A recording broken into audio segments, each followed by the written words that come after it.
देखिए, अगर दो शरीर रगड़ खा रहे हैं तो सिर्फ चमड़ी छूती है, ठीक है। मैं लोगों के साथ उस तरह के रिश्ते रखता हूँ जिनमें मेरी जीवन ऊर्जा उनकी जीवन ऊर्जा के साथ स्पंदित होती है। जिन पौधों में बहुत जल्दी फल आ जाते हैं वे कभी भरे पूरे पेड़ नहीं बन पाते।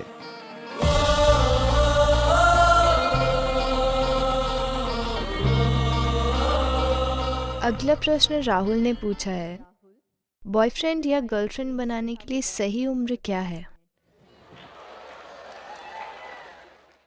राहुल बॉयफ्रेंड चाहता है।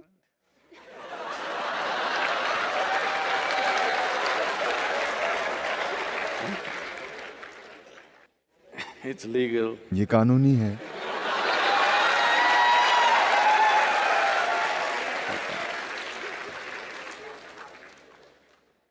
तो मेरे ख्याल से हर बच्चे के बॉयफ्रेंड और गर्लफ्रेंड होते हैं। हाँ, जब आप 3, 4, 5 साल के थे क्या आपके बॉयफ्रेंड और गर्लफ्रेंड नहीं थे? थे। अब आप साधारण दोस्त को एक नया अर्थ दे रहे हैं। देखिए, दोस्त का मतलब ये नहीं है कि उनके साथ शारीरिक संबंध होने जरूरी हैं। हेलो, ये चीज आपने उन समाजों से सीखी है जहां शरीर सब कुछ होता है। देखिए, ऐसा क्यों है कि आज ऐसी स्थिति हो गई है? ऐसा सिर्फ अमेरिका में था, मगर आज ये हर जगह है। अगर आप रिश्ता शब्द कहते हैं तो लोग सोचते हैं कि ये शरीर से जुड़ा रिश्ता है। क्या अभी आपके साथ मेरा रिश्ता नहीं है? क्या अपने माता पिता, अपने दोस्तों, अपने शिक्षकों के साथ आपका रिश्ता नहीं है? आपका रिश्ता नहीं है? हेलो, हाँ, मगर आप कह नहीं सकते। अगर आप कहेंगे मेरा अपने टीचर से रिश्ता है, वे सोचेंगे ओह तुम अपने टीचर के साथ कुछ हैंकी पैंकी कर रहे हो। आप ऐसे क्यों बन गए हैं? देखिए, समस्या सिर्फ ये है, आपके हार्मोन्स ने आपकी समझदारी चुरा ली है। अगर मैं कहूं आप मेरी दोस्त हो तो मतलब क्या मुझे आपके शरीर से खेलना जरूरी है? क्या ये जरूरी है? हेलो, क्या हम दोस्त नहीं हो सकते? आप गर्ल हैं और मेरी फ्रेंड हैं, पर मैं ये कह नहीं सकता कि आप मेरी गर्लफ्रेंड हैं क्योंकि उसे गलत समझा जाएगा। ऐसा इसलिए हुआ है क्योंकि हम शारीरिक आधार वाले संबंधों को बहुत अधिक महत्व दे रहे हैं। आपको समझना चाहिए कि शारीरिक संबंधों से गहरे संबंध भी होते हैं। You can hold such profound relationships with people without your body being involved in it. आप शरीर से जुड़े बिना लोगों के साथ बहुत गहरे रिश्ते निभा सकते हैं। संभव है कि नहीं? तो किसी के लिए शरीर पर आधारित संबंध बनाना जरूरी हो सकता है, वो ठीक है, वो उनकी मर्जी है, लेकिन ये सीमित रूप में ही संभव है। मगर दोस्ती और रिश्ते बहुत से लोगों के साथ कई स्तरों पर संभव है। संभव है या नहीं? आप एक साथ हजारों लोगों के साथ गहरे रिश्ते रख सकते हैं। मेरे बहुत गहरे रिश्ते हैं। जिस तरह मैं अभी यहां बैठा हूं, मैं इसे आपके साथ एक गहरा रिश्ता मानता हूं। लेकिन अगर मैंने रिश्ता शब्द इस्तेमाल किया तो लोग सोचेंगे कि दो शरीर रगड़ खा रहे होंगे।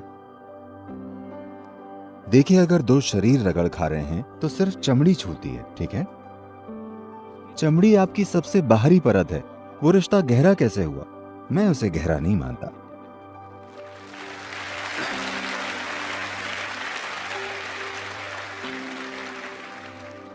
मैं लोगों के साथ जुड़ सकता हूं, सिर्फ उनके मन और भावनाओं से नहीं, उनकी पूरी गहराई में, उनकी जीवन प्रक्रिया से। मैं लोगों के साथ उस तरह के रिश्ते रखता हूं जिनमें मेरी जीवन ऊर्जा उनकी जीवन ऊर्जा के साथ स्पंदित होती है। वो रिश्ता गहरा है, वो वाकई गहरा है। शरीर का रगड़ना ठीक है, जीवन के एक चरण में वो एक जरूरत हो सकती है, ठीक है। हम उसे सही या गलत बताने की कोशिश नहीं कर रहे हैं, ये आपकी पसंद है, मगर उसे दोस्ती का आधार मत बनाइए। तो आप अपने आसपास की हर लड़की और हर लड़के के दोस्त क्यों नहीं हो सकते?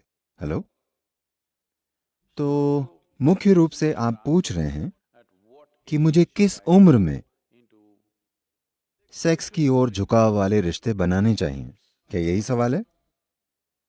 मगर मेरे ख्याल से ये आप अपनी और दुनिया की बड़ी सेवा करेंगे। अगर आप इसे बॉयफ्रेंड गर्लफ्रेंड कहना छोड़कर कुछ और कहें, Your what? इसे अपना रोमांस या प्रेम संबंध या कुछ और कहें, क्योंकि ये बहुत महत्वपूर्ण है। Friend, the word friend must be released from the body. दोस्त शब्द को शरीर से मुक्त होना चाहिए, वरना दोस्तियां नहीं होंगी। हर कोई इस तरह से होगा। अगर मैं कहूं तुम मेरी दोस्त हो, वो डर जाएगी बिना किसी बात, है ना? अगर मैं कहूं वो मेरी दोस्त है, तो वो डरेगी। ये क्या चाहता है? ये मेरा दोस्त कैसे है? दोस्त शब्द को शरीर से मुक्त कर दीजिए, ये बहुत महत्वपूर्ण है। Let friendships happen all over. हर जगह दोस्तियां होने दीजिए। शरीर से जुड़े रिश्ते किसी एक व्यक्ति के साथ होते हैं, वो अलग चीज है। वो आपकी मर्जी है किस उम्र में। देखिए, जब आप पढ़ रहे होते हैं, अगर आप जीवन के इस चरण में इन साधनों को अपने हाथ में नहीं लेंगे, मेरी बात मानिए, आपका ही शरीर, आपका ही मन जीवन भर कई तरीकों से आपको ही धोखा देगा। आप उन पर सवार नहीं होंगे, वे आप पे सवार होंगे। ऐसा नहीं होना चाहिए। अपने जीवन के इस चरण में मुख्य रूप से ध्यान इस पर होना चाहिए कि अपने भीतर सबसे ऊंची जगह तक खुद को कैसे ले जाएं। जीने की जल्दबाजी में न रहें। जीना कुछ समय बाद होगा। अगर आप बहुत जल्दी जीते हैं तो आप बहुत अच्छे से नहीं जी पाएंगे। बहुत जल्दबाजी में जीने की कोशिश मत कीजिए। मैं कोई नैतिकतावादी नहीं हूं कि आपको ये बताऊं कि ये करो वो मत करो। अगर कोई ऐसी जरूरत से मजबूर है तो वो कर सकता है, मगर सभी को ये चलन बनाने की जरूरत नहीं है कि अगर आप कॉलेज में हैं तो किसी के साथ शरीर से जुड़ा संबंध बनाना जरूरी है। ऐसी कोई मजबूरी नहीं है। ऐसा कोई नियम नहीं है कि ऐसा होना ही चाहिए।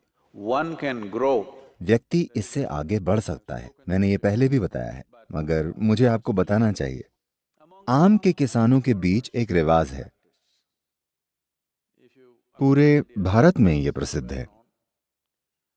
अगर आप आम का पौधा लगाते हैं तो 12-14 महीनों में मौसम आने पर उसमें फूल आ जाएंगे। आम का किसान बड़ी मेहनत से हर फूल को पौधे से तोड़ता है, क्योंकि अगर आप उसे बढ़ने देंगे तो उसमें फल आ जाएंगे। इस नन्हे पौधे में 1-2 फल आएंगे। जिन पौधों में 3 से 4 साल तक फल नहीं आने दिए जाते, वे भरे पूरे पेड़ बनते हैं और उसमें ढेर सारे फल आते हैं। जिन पौधों में बहुत जल्दी फल आ जाते हैं, वे कभी भरे पूरे पेड़ नहीं बन पाते। तो एक आम के किसान में ये बुद्धि होती है, वो हर फूल को तोड़ता रहता है। इसी तरह इंसान को भी जीने की हड़बड़ी में नहीं होना चाहिए। महत्वपूर्ण ये है कि जीने की कोशिश करने से पहले आप इतनी ऊंची जगह पर हों कि जीवन आपके लिए अच्छे से चले। अगर आप जल्दी जीने लगते हैं तो ये जीवन आपके लिए एक मुश्किल काम हो सकता है और कल बहुत सी उथल पुथल होगी। देखिए, अगर आप पश्चिमी विश्वविद्यालयों में जाएं, इसी सप्ताह मैं रॉस बिजनेस स्कूल में था। मैं रॉस बिजनेस स्कूल फिर हार्वर्ड बिजनेस स्कूल में था। और अगर आप वहां देखें, मुझे नहीं पता कि प्रतिशत क्या है, मगर लोग मुझे बताते हैं, या अगर आप सिर्फ इधर उधर देखें तो आप देखेंगे कि वहां अधिकांश चेहरे भारतीय, चीनी, And like this. सिर्फ 40% के करीब कॉकेशियन नस्ल या अमेरिकी श्वेत होते हैं। हालांकि बहुसंख्यक जनसंख्या उनकी है। ऐसा इसलिए हो रहा है, इन भारतीय परिवारों और चीनी परिवारों के बच्चों के पास एक सपोर्ट सिस्टम होता है और उन्हें 25 साल या उसके आसपास तक अपने माँ बाप के साथ रहना होता है, जब तक वे यूनिवर्सिटी की पढ़ाई खत्म नहीं कर लेते। मगर आमतौर पर श्वेत परिवारों में 18 साल के होने तक लोग परिवार से निकल जाते हैं। वे सभी अपने पार्टनर्स के साथ रहते हैं। वे भावनात्मक चीजों से गुजरते हैं, उसके लिए उन्हें पैसे कमाने पड़ते हैं और हर रोज शाम उन्हें अपने पार्टनर्स का ध्यान रखना पड़ता है। लाइब्रेरी जाने का समय नहीं, पढ़ाई का समय नहीं। सभी टॉपर भारतीय, यहूदी और चीनी होते हैं। आप अमेरिका के सभी विश्वविद्यालयों में देख लीजिए। तो इसका क्या मतलब है? बहुत से अमेरिकी यूनिवर्सिटी की पढ़ाई तक पूरी नहीं करते, सिर्फ इसलिए क्योंकि उनके पास बॉयफ्रेंड और गर्लफ्रेंड है। और ये हमेशा सही नहीं चलता। चीजें होंगी, रोज की उथल पुथल, समस्याएं। ये चीजें हर दिन होती हैं कि ये आपके जीवन का वो समय है जब आपके अंदर ऊर्जा का स्तर सबसे अधिक होता है। अपने जीवन के इस चरण में अगर आप अपने भीतर एक फोकस और संतुलन बनाते हैं तो ये ऊर्जा किसी शानदार चीज में बदलेगी। लेकिन जीवन के इस चरण में अगर आप फोकस और संतुलन नहीं लाएंगे और उसे मान लीजिए 40-45 साल की उम्र में अर्जित करेंगे, तो आपके पास उतनी ऊर्जा नहीं होगी। ये चीज युवा नहीं समझते। उन्हें लगता है कि ऊर्जा का ये स्तर जीवन भर रहेगा। नहीं नहीं नहीं, ये गुजर जाएगा। ये बस अधिक से अधिक 8 से 12 से 15 साल का सवाल है। 14 से 30 साल की उम्र के होने तक ऊर्जा बढ़ती है। इस समय तक अगर आप सीख लें कि इसे कैसे संभालना है, अपने जीवन में संतुलन और फोकस कैसे रखना है, अगर आप अपने जीवन में फोकस लाते हैं तो ये जीवन अधिक ऊंचे स्तर पर काम करेगा। अगर आप ये चीजें नहीं लाते और आप जीने की जल्दबाजी में रहते हैं तो आप देखेंगे कि ये एक मुश्किल काम हो जाता है। ऐसा नहीं है कि आप नहीं कर पाएंगे, आप कर सकते हैं, मगर जीवन में बेकार के संघर्ष होंगे। तो ये व्यक्तिगत चुनाव है। अगर किसी में जबरदस्त मजबूरी है तो वे ऐसा कर सकते हैं। इसे ट्रेंड ना बनाएं कि अगर आप कॉलेज में हैं तो आपको शरीर पर आधारित रिश्ते में होना ही चाहिए।